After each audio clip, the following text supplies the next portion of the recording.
नरंदे तालुका हातकणंगले येथील ग्रामदैवत नागनाथ देवाच्या यात्रेसाठी येणाऱ्या सर्व भाविकांना नरंदे विकास सेवा संस्था नरंदे यांच्याकडून हार्दिक शुभेच्छा।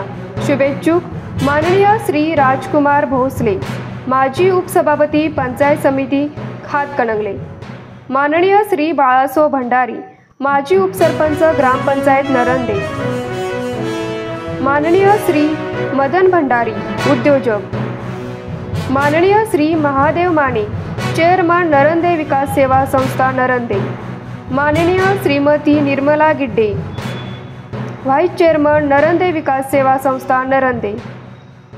नमस्कार, मी न्यू 24 प्रतिनिधी विनोद शिंगे। आज आपण आलोय बाजार भोगाव इथं। बाजार भोगावच्या शिरपेच्यात मानाचा तुरा रोवून शासकीय सेवेमधून कृषी अधिकारी पदापर्यंत पोहोचणारी आरती गुरव आज आपल्या समवेत आहेत। एका सर्वसामान्य कुटुंबात जन्माला येऊन सुद्धा गुरव समाजाच्या शिरपेच्यात मानाचा तुरा रोवणाऱ्या आरती पाटील गुरव आज आपल्या समवेत। आरती, नमस्ते। माझं नाव आरती मारुती पाटील, मी बाजार भोगाव तालुका पन्हाळा जिल्हा कोल्हापूर येथील आहे। माझं शालेय शिक्षण 10वीपर्यंत शिक्षण आबासाहेब भोगावकर हायस्कूल बाजार भोगाव येथे झालेलं आहे। 11वी 12वी विवेकानंद कॉलेज कोल्हापूर येथून मी कंप्लीट केलेलं आहे आणि डिग्री माझी BSc ॲग्री राजर्षी छत्रपती शाहू महाराज कृषी महाविद्यालय कोल्हापूर येथून केलेली आहे आणि MSc महात्मा फुले कृषी विद्यापीठ राहुरी येथे केलेली आहे। आणि मी स्पर्धा परीक्षेची तयारी ही डिग्रीला असतानाच चालू केली होती। ते एक मनात होतं की अधिकारी व्हायचं आपल्याला, म्हणजे शाळेत असताना एक किस्सा झाला होता।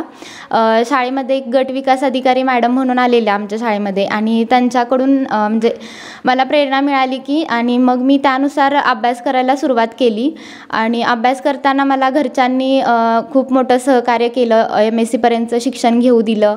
आणि मी एक छोट्या गावातून आहे तरी माझा गावातील मुलींना असा सल्ला आहे की, म्हणजे मला पण 11वी 12वीला गेल्यानंतर मनात भीती होती की आपण ह्या स्पर्धेत कसं टिकणार आहे, पण जर स्वतःवरती विश्वास असेल आणि ते प्रयत्न करायची तयारी असेल तर जगात ह्या काहीच असं इम्पॉसिबल असं काहीच नाही आहे। आपण जे आपलं ध्येय ठरवलं आहे ते ध्येय गाठायचं असेल तर आपले प्रयत्न प्रामाणिक असले तर आपण ते ध्येय नक्कीच गाठू शकतोय। स्पर्धा परीक्षेच्या माध्यमातून मुली आज उच्च ध्येय गाठत आहेत, परिणामी एका ग्रामीण भागातून सुद्धा मुली आज स्पर्धा परीक्षेत विजयी होत आहेत। स्पर्धा परीक्षेसाठी शहरातच राहावं लागेल, उच्च क्लास करावे लागेल असं काय आहे का? तसं काहीच नाही आहे। म्हणजे थोडे दिवस अगोदर काय करायचे की क्लासवाले एखादा विद्यार्थी शोधायचे की हां पहिला आलेला आहे, तर त्याची मुलाखत ते क्लासच्या नावाखाली ते घ्यायचे आणि मग वाटायचं की नाही आपल्याला क्लास केले पाहिजेत। आणि ग्रामीण भागातील विद्यार्थी हा म्हणजे शहरी भागातील विद्यार्थ्यांपेक्षा हुशार असतोय, फक्त एवढंच की त्याला मार्गदर्शन वेळेत मिळत नाही, सुविधा वेळेत मिळत नाहीत, त्याच्यामुळे ते कुठेतरी मागं पडत असतात। आणि त्याच्यासाठी जर आपण स्वतःहून प्रयत्न केले तर आपण ग्रामीण भागात राहू किंवा शहरी भागात राहू ह्याचा काहीच फरक नाही पडत। ग्रामीण भागातील मुलींना तू नेमका काय संदेश द्यायची? ग्रामीण भागातील लोकांमध्ये एक समज आहे की म्हणजे मुलगी म्हणजे अगोदर असं होतं की मुली कमी शिकायच्या किंवा 11वी 12वी झाल्यानंतर एक डिग्री कोणती तरी केल्यानंतर लग्न करून टाकायचे, पण त्यांना असं मला सांगावं वाटतं की तुम्ही तुमचे जे काही ध्येय आहे आता म्हणजे सोशल मीडियामुळे वगैरे समाजामध्ये मोठ्या प्रमाणावरती जागृती निर्माण झालेली आहे शिक्षणाबद्दल वगैरे। आणि असं आहे की आपण म्हणजे स्वतःच्या पायावरती आपण उभे राहिलं तर आपल्याला पुढे समाजात किंवा आपण जे राहणार आहे म्हणजे आपल्याला भविष्यात काहीच अडचण येणार नाही जर आपण स्वतःच्या पायावर उभे असू तर।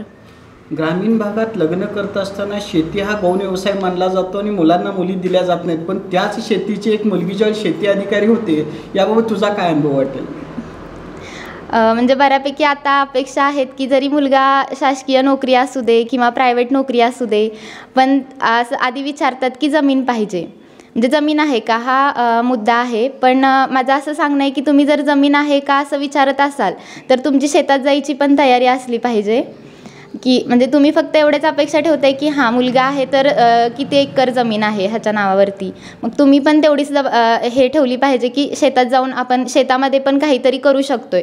शेतीला आता खूप कमी समजलं जाते, पण आपली जी अर्थव्यवस्था आहे किंवा जे आपण दैनंदिन जीवन जगतोय ते सगळं शेतीवरतीच अवलंबून आहे आणि ह्या शेतीला आपण एक आधुनिक टच दिला तर शेती खूप चांगल्या पद्धतीने होऊ शकते आणि हा गौण व्यवसाय म्हणून जो समजला जातो तो कुठेतरी एक आधुनिक व्यवसाय किंवा एक बिझनेस म्हणून बघितलं जाईल। इथून पुढचं तुझं ध्येय काय असेल?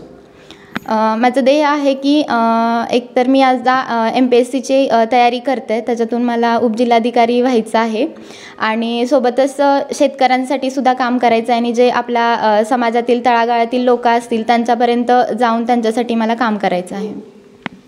एका सर्वसामान्य कुटुंबात जन्माला येऊन सुद्धा माझ्या गावचं काही तर मी ऋणानुबंध लागतो. मला गुरव समाजातले मुलांसाठी प्रयत्न करायचे आहेत. शेती हा व्यवसाय गौण न समजता शेतकरी हा अर्थव्यवस्थेचा कणा आहे, अशा उद्देशाचं मत आत्ता गुरव यांनी व्यक्त केलं. त्याबद्दल न्यूज 24च्या वतीने मी त्यांचा आभार मानतो. धन्यवाद.